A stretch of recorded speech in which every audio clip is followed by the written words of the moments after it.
Então, acho que até para contextualizar aí, tudo que a gente falou e dar até uma dinâmica, né, agora que o pessoal ouviu um pouquinho mais de detalhes, acho que seria interessante a gente só abordar um outro tema, um pouco mais de ênfase também, que é a questão da impressão térmica direta e a transferência térmica, né, que é o uso com ribbon e sem ribbon.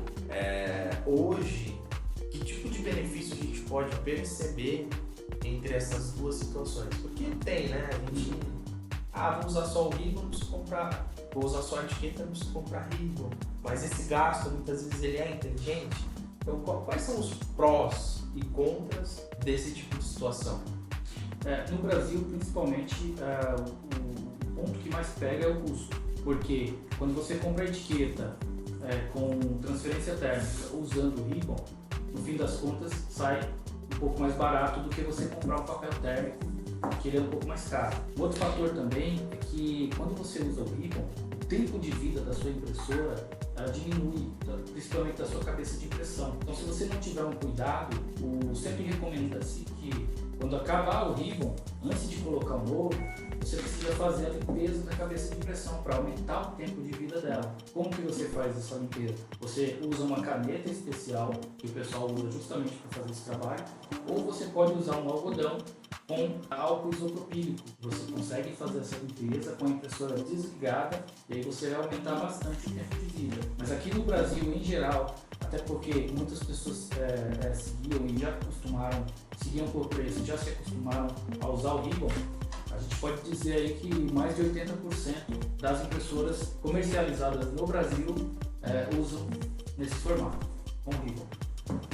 Tem um outro fator também, não sei se você já pegou esse tipo de situação. Nós tivemos um cliente que ele produzia aquele processo de vedação acústica para automóveis. Sim. Então toda a parte que fica nas portas, que é aquela parte meio que de pano, sabe? E antes do processo realmente ser finalizado, eles tinham a colagem de etiqueta.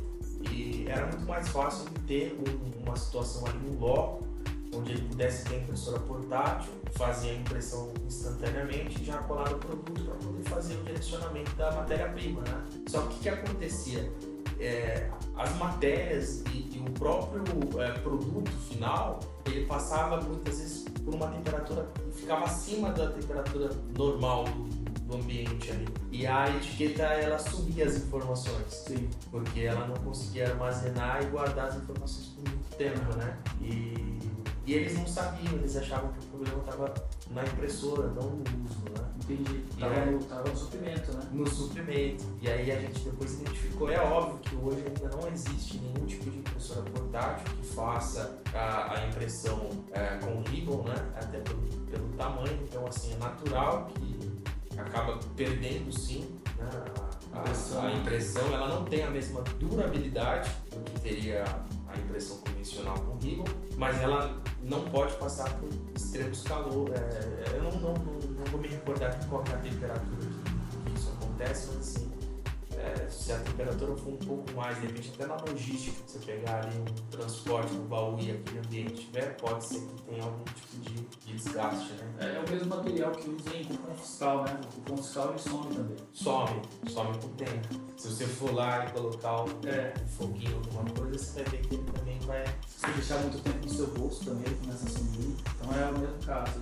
Então isso é um ponto muito importante, porque tem muita empresa que realmente às vezes consegue um benefício legal, como você citou, e não somente isso, não é só o desgaste do equipamento, né? Que dependendo da situação ela acaba nem sendo um problema, dependendo da forma que você usa, mas sim com relação à sua própria operação. Quer dizer, você acaba fazendo uma aquisição, utiliza, acaba prejudicando o seu processo, né? Então acho que é um dos pontos que também vale a pena a gente. Você já pegou algum assim? Não peguei. O mesmo acontece, por exemplo, em ambiente gelado, né? Tem um tipo específico de etiqueta, porque se você colocar essa etiqueta padrão, né? E ó, saibam como identificar. Aqui a gente não vai ter aqui a BOPP, né? BOPP não. Não tem, né? Mas todo o papel cochê, se você pegar o papel cochê, esse aqui tá aberto, né? Você vai ver que ele rasga com facilidade. Então aqui, ó, eu consigo cortar ele, tá vendo? Aqui também. Aqui também. Mesmo processo. BOPP não. O BOPP, ele não. Você não consegue fazer isso não. Sei que você seja o Hulk. Mas normalmente você não consegue. Então assim, é legal de identificar. E às vezes o pessoal. É muito difícil ser enganado hoje, né? Mas, até porque se alguém te vender gato por lebre, numa situação como essa, você vai descobrir. Mas é bom saber. De repente o cara fala, não, eu te mandei essa. Aí você vai lá pra ter certeza e fala, não, a etiqueta tá rasgando aqui, ó. Tem alguma coisa errada. É isso mesmo.